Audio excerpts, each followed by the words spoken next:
Okay, everybody, this is Miss Scott. Hi. We're going to start our online book club today. So we're going to be reading Francine Poulet Meets the Ghost Raccoon by Kate DiCamillo.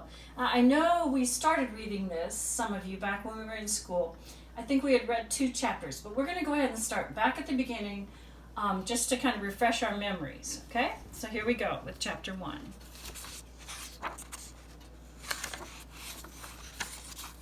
And hopefully you can see this on your iPad or your computer or whatever, and you can read along with me. Okay, chapter 1. Francine Poulet was an animal control officer. She hailed from a long line of animal control officers. Francine's father, Clement Poulet, had been an animal control officer, and Francine's grandmother, Nanette Poulet, had been an animal control officer too. Francine had won many animal control trophies, 47 of them to be exact. In addition, Francine was the Gifford County record holder for the most animals controlled. She had successfully and officially and expeditiously, which means quickly, for the most part captured dogs, cats, rats, pigs, snakes, squirrels, chipmunks, bats, raccoons, and also fish. One time, Francine had faced down a bear. The bear and Francine had stared at each other for a long time. The bear blinked first. Francine Poulet was an excellent animal control officer. She was never, ever afraid. Late one afternoon in May, the phone at the Animal Control Center rang. Francine Poulet was sitting at her desk. She answered the phone. She said, "Animal Control Officer Francine Poulet here. How may I help you?" Yes, hello," said the voice at the other end. "Mrs. Bissinger speaking." "Uh-huh," said Francine. "I am being tormented," said Mrs. Bissinger. "Yep," said Francine. Everyone who called the Animal Control Center was being tormented in one way or another. Francine was never surprised to hear about it. Nothing frightened Francine Poulet, and nothing surprised her either. "A most unusual raccoon has come to reside on my roof," said Mrs. Bissinger. "Right," said Francine. "Raccoon on the roof. Okay, what's your address?"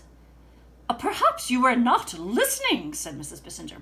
"This is not your average raccoon." "Right," said Francine, "not your average raccoon." She leaned back in her chair, and then she leaned back a bit farther. Francine leaned back so far that the front legs of the chair lifted off the ground. This was a bad habit of Francine's. Her father, Clement Poulet, had tried to break her of it, but he had never succeeded. "One of these days, Franny," her father used to say, "you're going to tip all the way backwards in that chair and whack your head, and then you will be sorry." Clement Poulet was dead, and it had been many years since he had warned his daughter about chair tipping. Francine missed Clement. She even missed his dire predictions. However, she had yet to tip all the way backwards and whack her head.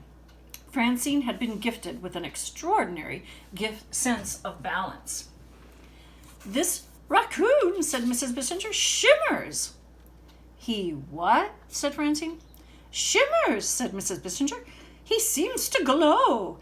And in addition, and more disturbingly, this raccoon calls my name."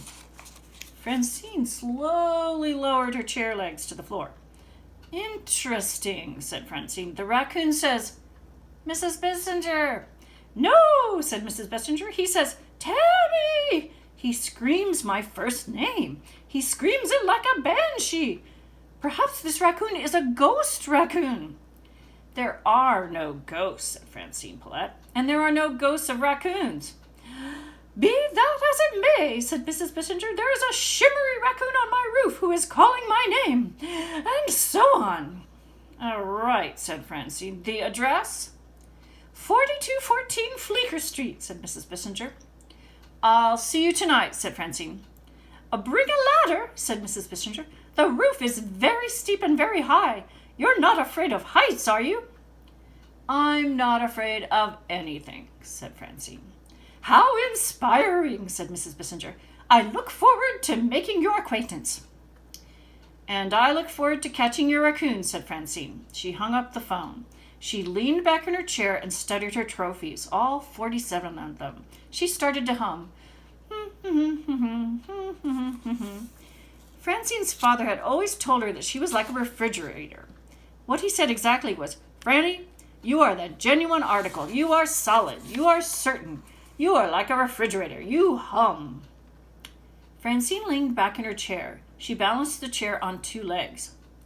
"A talking ghost raccoon?" she said. "I don't think so." She hummed louder. She leaned back further. "Watch out, Mr. Raccoon," said Francine Poulet. "I am going to get you."